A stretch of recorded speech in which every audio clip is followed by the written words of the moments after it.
Rutgers Scarlet Knights fans, welcome to another episode of Night Watch. I am your host, Larry K. Excuse the attire today. I'm coming right from work. I wanted to sit down and do the video. I figured why not look at least a little put together.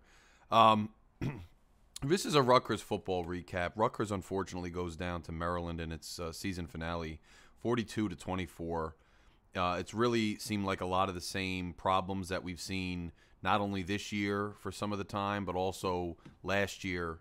And just the last few seasons, unfortunately, when we played Maryland.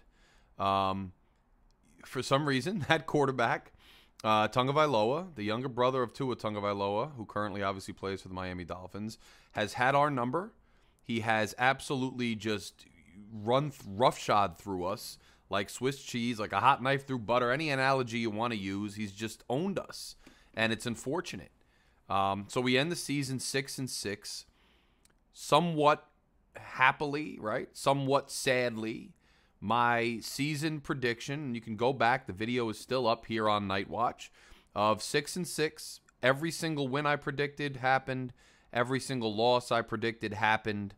Look, like I said on the last episode of Night Watch, some of that's by virtue of the schedule, right? If you had scattered Indiana and Michigan State, maybe in different parts of the schedule, and you had, Penn State earlier, Ohio State earlier, whoever, maybe it shakes out a little differently where it doesn't just wind up being you reach 6 wins, you think, wow, we've already locked in a bowl game, now the sky's the limit, the team looks pretty good, and then you just go on an absolute skid to end the year. But I did predict that, and it's kind of just by virtue of the schedule, right? No matter when the games were played, no matter when the games happened, you had an opportunity, if you were honest, to really get to 6 wins, and you did. But you can't help that those 6 potential wins, were stacked at the beginning of the season. So you can't really control that. That is what it is. I did think, I thought it was a little unfair, and I said that to, expect wins against Wisconsin and against Iowa, and I stick by that. I understand that, Wisconsin without their quarterback didn't look as good later in the year. They had him when they played us. I understand we think they were vulnerable. I understand Iowa's offense is historically bad. But it doesn't change the fact that in the trenches, those teams just have generationally been good in the trenches. We have not, and we were going to struggle to play them. Maryland's a little tougher for me, right? Because while I am somebody who has said, and I'm on record as saying, you really can't, it's not fair to adjust your expectations mid-season just because they've reached the upper perimeter, upper limit of what you thought they could do. Now all of a sudden you expect them to do that much more. I don't think that's necessarily fair. That was your ceiling. So they've reached the ceiling, and if your prediction was that was the ceiling, then that's the ceiling. It can't go any higher, right? But I do think it was fair to want to see more out of the game against Maryland. Maryland came into the Big Ten with us. They have now kind of become by default almost our rival. Regionally, it makes sense. Geographically, it makes sense. And obviously, the way we've traded wins and losses since we've been in the Big Ten, it makes sense. But over the last 3 years, Maryland has absolutely owned us. Worse than some of the other historic teams in the Big Ten. And it started with that quarterback and our defense having absolutely no answers to him. It didn't change this week. It was okay to adjust expectations in the sense that you'd like to see a more competitive showing and a more competitive outing against Maryland. Now, Gavin Wimsatt, again, had a rough day. He missed a wide-open tight end for a first down. He had some other errant throws. I also thought, as usual, he had some nice throws. He had the long pass to Washington, got us down there for the score. When we were playing complimentary football towards the end of the first half, and the defense was getting much-needed turnovers, and the offense was able to move the ball just a little bit and capitalize on some of them, we were close to making it a game. But then you come out in the second half, you get the ball, you don't do anything with it. The offense continues to be anemic.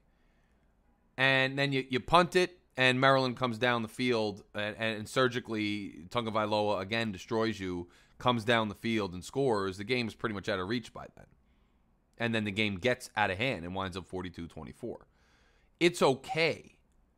It's okay to have expected more out of this coaching staff, out of Joe Harrisimiak, who apparently is rumored to be in the running for some head coaching jobs, or at least some upper echelon blue chip defensive coordinator jobs. Now, I don't know that he's taking a lateral defensive coordinator move no matter where it is. But you got a guy who's capable. We think he's capable from an X's and O's standpoint. You got a head coach who is notorious for his attention to detail, his obsession with preparation, the hours he pulls. And you're telling me that the Maryland game at the end of a season that was otherwise basically a success is another deja vu Groundhog Day moment? It's tough to take. And that's the first game I'll say where, adjustment of expectations, even if it wasn't to win, but was to play better, because the expectation was always, look, 6-6, but look competitive in our losses. It wasn't good that we didn't look competitive in this loss. Now, I don't know who to pin it on, right? All I can say is that, looking at this season as a whole, and I know it's tough to listen to right now, but looking at this season as a whole, this season was a success. You might be marinating on the Maryland loss and not think so. You might be worried about the quarterback and not think so. But it was a success. The team took a step forward, right? Players developed. We got to 6 wins. This is our last year having to play in this Big East conference, right? So next year, you're not seeing Penn State. You're not seeing Michigan. You're not seeing Ohio State. Now, you supplant that with Washington, with USC, UCLA, but, that's a different ball game you're talking about. And overall, the schedule could lend itself to a winning record for once, not just 6-6. Will it happen? I don't know. But you go 6-6 and you look competitive in your losses, and you gain the respect of some casuals, and you gain the respect of other teams in the Big Ten. You gain the respect of a lot of the media to some extent. Hopefully you gain respect with recruits, which I think you did. Hopefully with your own players when it comes time for that NIL hanging in front of them and transfer portal. We'll see. That remains to be seen. But it was a successful season. It's just tough the way it ended, but that was always kind of the way it was predicted. Now, I think what you can say about Maryland is, as Shiano said a lot of the year, as I've said, this team is just not there yet. They're not. The quarterback play is not there yet. The offensive skill positions are not there yet. And even the offensive line, which really their last really, really good game, I thought, was against Ohio State. Over the course of a season, you lose Needham early and you think we've plug and played. You get Sutton back, you think he's serviceable because he's a skilled, smart player, but he's still got some physical limitations with that injury. Not taking anything from him. But eventually that depth and that attrition and that those reps, they take a toll on you. The running game wasn't there when we needed it in several key games down the stretch that we lost, even though it was there all season. Can't blame the running game when there's such a complete lack of a passing game, right? But the defense wasn't there either. I mean, you can't, what gets to me, I think, is you have this narrative that's set in, and I keep talking about it, I'm going to keep talking about it. You have this narrative that's set in that every single loss is only because of Gavin Wimsatt, and the only reason this team wasn't, a contender at the top of the Big East, basically, was because of Gavin Wimsatt. And the only key to victory going forward, and the most important thing that should be on Shiano's agenda, and the most important thing in this program right now, is finding a replacement for Gavin Wimsatt. I can't subscribe to that. That doesn't mean I think Gavin Wimsatt's playing where he needs to be. He's absolutely not. He wasn't good enough this year, right? Gavin Wimsatt was not good enough this year. It remains to be seen whether he ever will be good enough. However, he's a redshirt sophomore. So I'm anticipating that he improves. Some out there are anticipating that he doesn't improve. That's just an opinion, right? It's an opinion on either side. That's an opinion, whether you think Wimsatt will take the next step. I think there's potential from what I've seen that he will take the next step. Others think, no, he's shot. He just ain't it. Move on. You could disagree on those things. But what you can't tell me is that every single loss, including this Maryland loss, was solely and only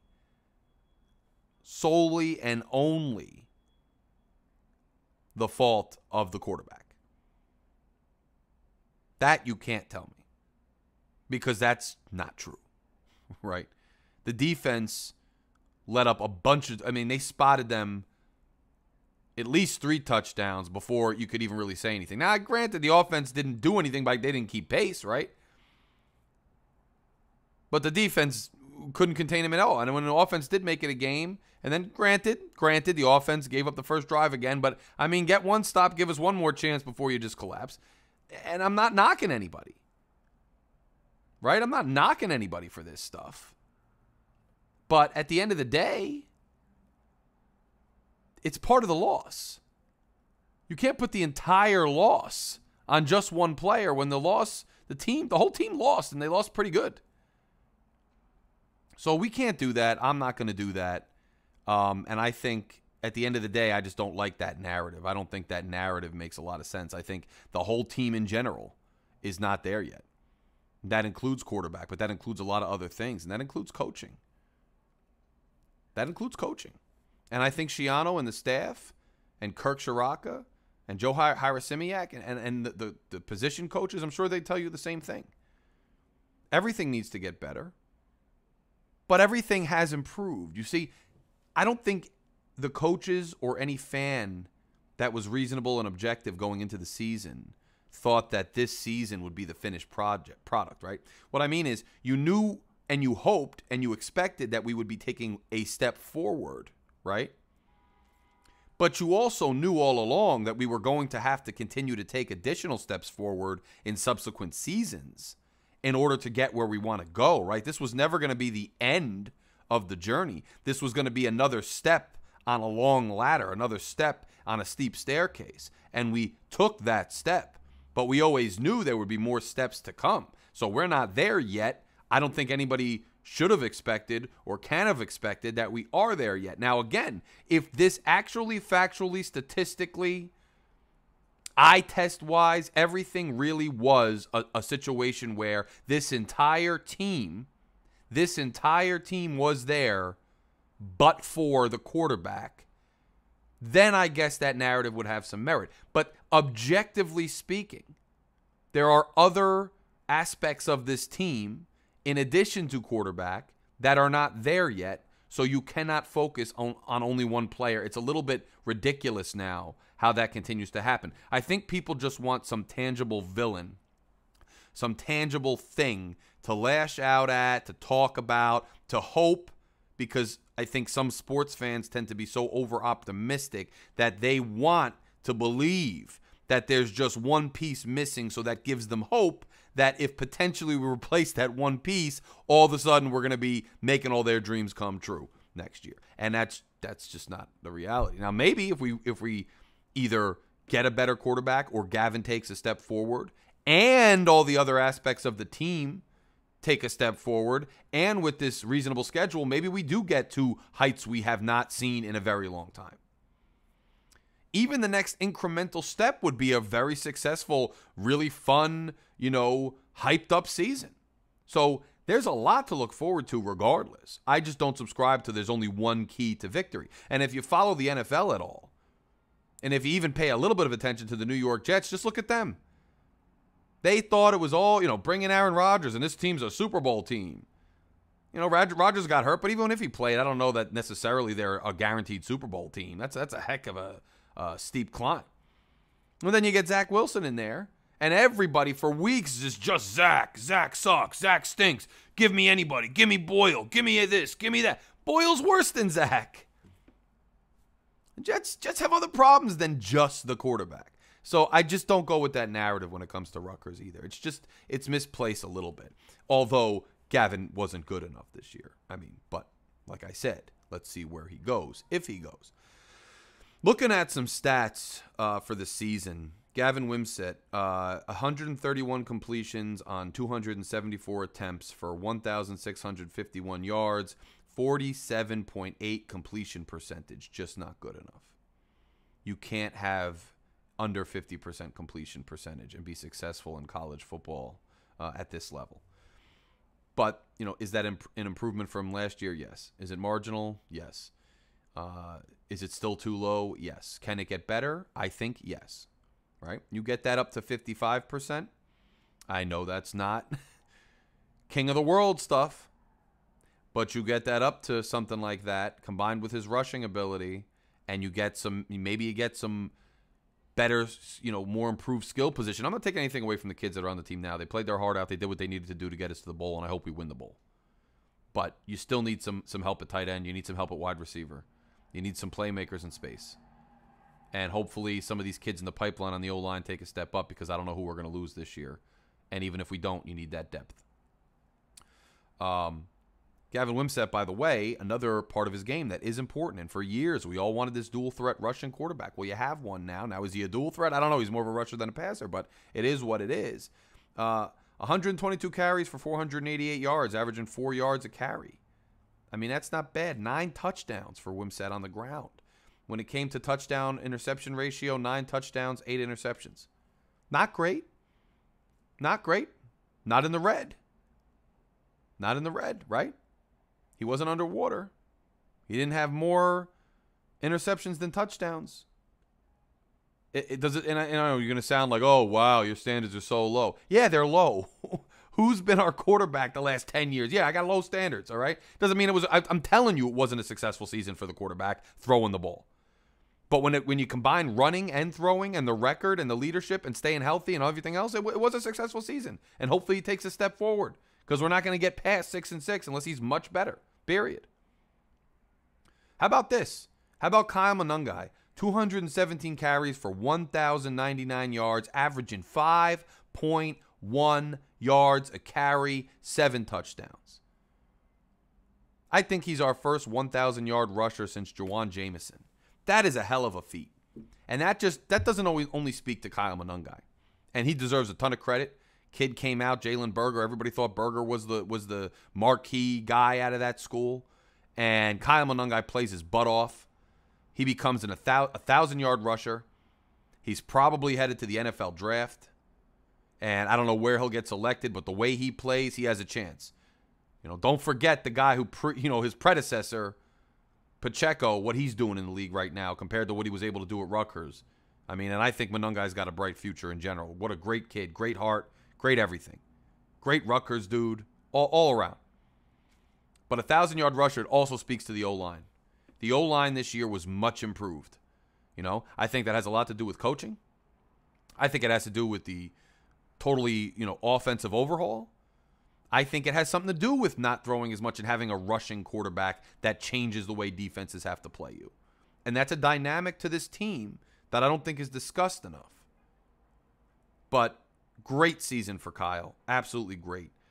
Sam Brown, 53 carries, only 178 yards, averaging 3.4. The Sam Brown that looked so promising last year really didn't show up this year. But I'm not taking anything away from that kid. I don't know if he didn't get the reps. I don't know if he wasn't fully healthy. I don't know if he was tentative because of the injury. I don't know if the injury is going to have a long-term effect. I don't know. But I do know, just like with Wimsatt, difference between Wimsatt and Sam Brown is we saw glimpses with Sam Brown already. We really didn't see that much with Wimsatt, except for a throw here or there. But Brown, I have faith, could take another step and be back to form next year. He's in the pipeline. Hopefully he sticks with the program. But, a little bit underwhelming. But when Monangai's running that well, you kind of almost expect that kind of thing, right? So this is kind of where the team's at.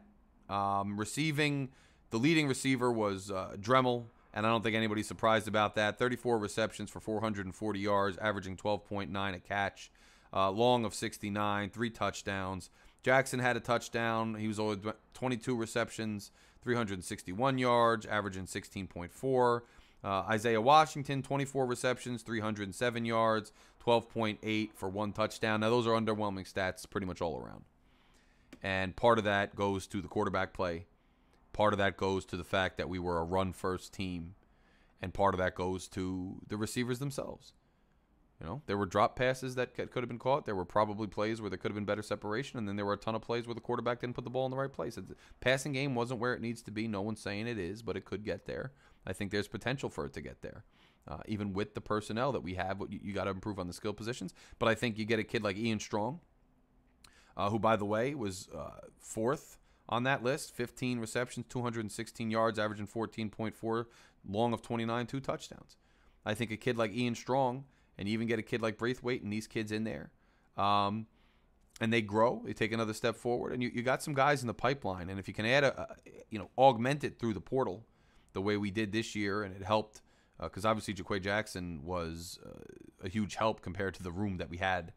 You try to augment it a little bit with the transfer portal, but we have some guys in the program, and you try to, take the next step.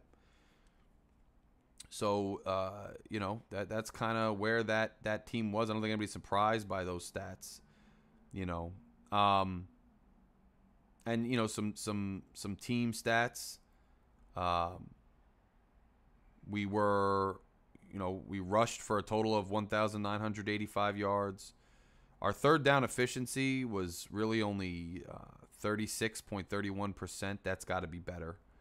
Our fourth down was 62.5%, though I like that. I think that has something to do with our rushing ability and also the way defenses had to account for the way we were rushing and the plays we were running, and the fact that either the quarterback or whoever running back was in the game, specifically Manungai, had a good chance of taking it and getting that first down. Points per game, we were 22.8.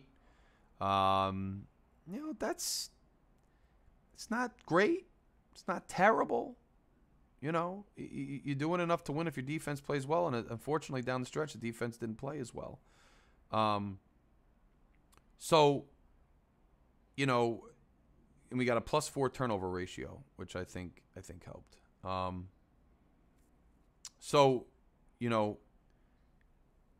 And by the way, the season's going to continue to go on now. Now it's heavily speculated now, especially with the loss to Maryland. It's being heavily speculated that Rutgers is going to get an invite to the Pinstripe Bowl.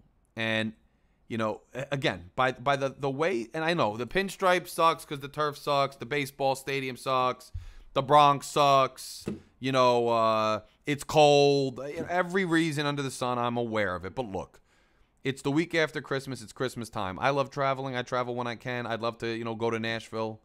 But at the same time, hey, I'm never going to say no to around the corner, a bowl game. A lot less expense in planning for me. The chance, and I know no one, who cares about insignificant bowl games? If you don't care about insignificant bowl games, you might as well stop being a Rutgers fan right now. Because if you think that this program is going to be a perennial college football playoff team, I don't know what to tell you. I mean, I hope so. And I can see us getting there at some point if we recruit really well and Schiano continues to take these steps. I'm saying I don't know when we'll get there. But I mean, unless you like insignificant bowl games, I don't know why you're even rooting for most college teams in this country, right? College football is about rivalries. It's about tailgating with your friends. It's about rooting for the kids that are going to be future alumni. It's about trying to put together fun winning seasons. And it's about hopefully capping that off with some kind of fun, memorable bowl game at the end of the year, adding another trophy to that case, adding to your school's tradition and pride. That's what it's about. This isn't college basketball where, you really have a chance to get into a much bigger tournament and really make a run every year. And when you can have turnover against these blue blood programs that really put you in a different stratosphere.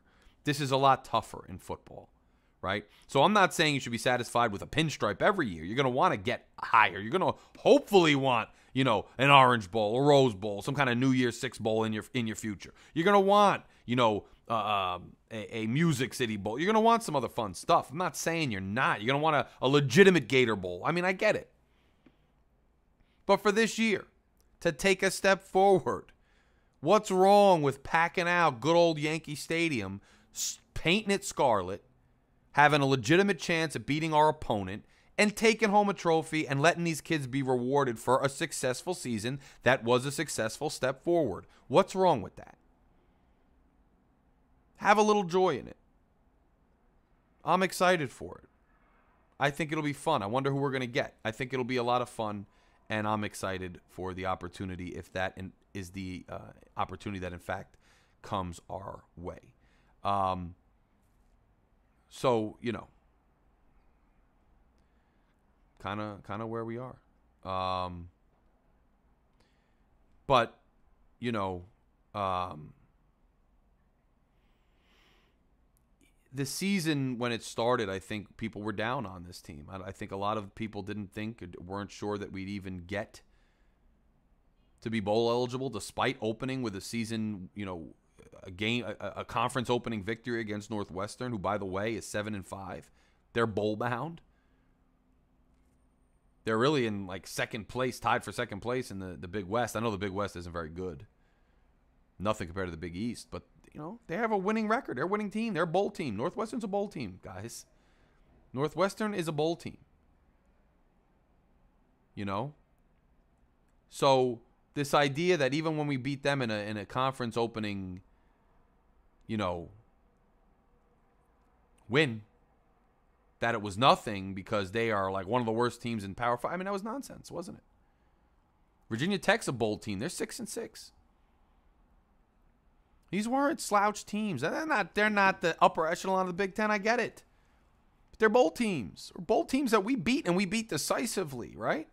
And that was at the beginning of the year when everybody was healthy and everybody was fresh. It wasn't going to last forever. But the season overall was a success. We beat some bowl teams. We beat some conference teams. We got a bowl. And now we start our journey, right? So you have several players that are in the portal that have already entered from other programs. You wonder who we kick the tires on. A few quarterbacks. We'll see if Greg and Kirk think it's wise to kick the tires on some of these guys. I think, it's foolish to never kick the tires on a potential upgrade or a potential transfer. But you got to compare what you think Wimsett's ceiling is with what you think you have in the portal player. And I trust them to do that. We'll see relatively soon if they're going to actually pursue somebody or if they're going to stick with Gavin. I'm fine if they do because I think there's still potential in him. I saw some steps this year. I see potential in him. I like a lot of the things I see. I don't like other things, but he's a redshirt sophomore, and I'm looking forward to seeing if he progresses next year, and I think there's a legitimate chance that he does. You don't have to agree with that. That's fine. I think there's a legitimate chance that he does progress. Our schedule opens up a bit next year and is a little bit better for us, so maybe we take another step, and I'm hoping that we do. I wanted to shout out briefly Aaron Brightman, who recently announced that he's he's retiring from writing as of right now. The guy has done an excellent job for so many years covering Rutgers sports. He gave me my first opportunity when I wrote for On the Banks, and that was huge for me. It really got me into the writing angle for Rutgers athletics and really guided me in a lot of ways on that journey and opened that door for me and got me to look at the game in a different way and gave me that platform. So I appreciate him. He's staying with the podcasting, though, so make sure you check out the Scarlet Faithful on YouTube. And look, I just want to thank everybody who has been following this channel as I cover Rutgers sports and athletics. The basketball team has St. Peter's tonight. I'll have a recap of that game going forward. There's still a lot going on with the basketball team, and I will be here to discuss the bowl matchup with you when it comes out and to discuss and recap the bowl game. I know there's a lot of speculation out there. Will Kyle Monungai play? He doesn't want to risk getting hurt and all this stuff with guys foregoing bowl appearances now to mitigate their risk when it comes to getting drafted. I'm not a big fan of that type of stuff, to be honest with you. I understand this new age, watch out for yourself, take care of yourself. Well, one of the things about taking care of yourself is taking care of your teammates, your brothers, and your legacy. And when you have a chance to play, I know some people are poo-pooing a pinstripe appearance as if it's meaningless. No, it's not. It's a postseason win. It's an accolade to go on the resume. It's a ring and a trophy to go into the case that is good for the overall pride of the program. And for a program that has struggled for so many years recently and then prior to Shiano's first stint for so long, I think there's a lot to be said for taking bowl games seriously, competing with your brothers, and coming home with a victory. So Kyle Monungai, to his end, has already said that he's probably going to play. That he's waited a long time to play in a bowl, and he's looking forward to the opportunity. He says there's still a decision to be made, but he thinks he's going to play. Hopefully a lot of our other key players opt to play, and I think it'll be a fun game. I can't wait to break it down for you guys. And I'm just excited for this journey with you guys. I'm not to 500 subscribers yet. If you have not done so and you check this content out or you're listening to me now, please take just right now, millisecond. It's right here. Just click subscribe. It's this button right here. Just click it. It's very little effort to just click it and help get me up there. I'm trying to get to 500. Getting to 500 opens so many doors on this channel and so many more things I can do. So please help me get to 500 by clicking it. And I'm looking forward to talking with so many more of you. It was cool to meet Sean the other day, and I've been meeting a bunch of great people who follow the show when I'm out at games. You know, we are a small community, but we are a vicious and a vehement fan base. And it's great to connect with all of you guys and to be able to provide content and perspective about Rutgers athletics. I'm going to be with you for the whole basketball season. So if you're a basketball fan, make sure you continue to tune in. And if you're only casual, hey, watch. It's a fun season. It's a transitionary season. And follow me for analysis and post-game reactions and things of that nature. But I'm looking forward to see who the matchup is. I'm looking forward to the bowl game. Looking forward to spending more time with you guys, my fellow Rutgers fans out there at the bowl game. And let's, take a deep breath. Holidays are coming up. It's a great time of year. It's a time of year for reflection. It's a time of year for reflecting on accomplishments. All in all, especially for those of us who go to home games every week, this was a successful and fun season for Rutgers football. We took a step up. We were competitive in most of our losses, and our home schedule yielded a bunch of wins, many more wins than losses. And it was fun. And that's why we're fans. So be thankful for it. Reflect on the fact that we're going forward. Be optimistic and be excited for the journey ahead. I do think, too, I just wanted to add this, that losing Tyreen Powell, I think, hurt us on defense down the stretch. I don't know what his decision's going to be, but we will be here to keep up with Powell, Monungai, all these different guys, their draft decisions, their bowl decisions, their injuries, whatever goes on in the offseason, we'll be here to report on that as well. Please consider hitting subscribe, hit like, share the video with your friends and family. Let them know what we're doing here. And until we do a recap of the Rutgers basketball game against St. Peter's, I am out. Go Knights.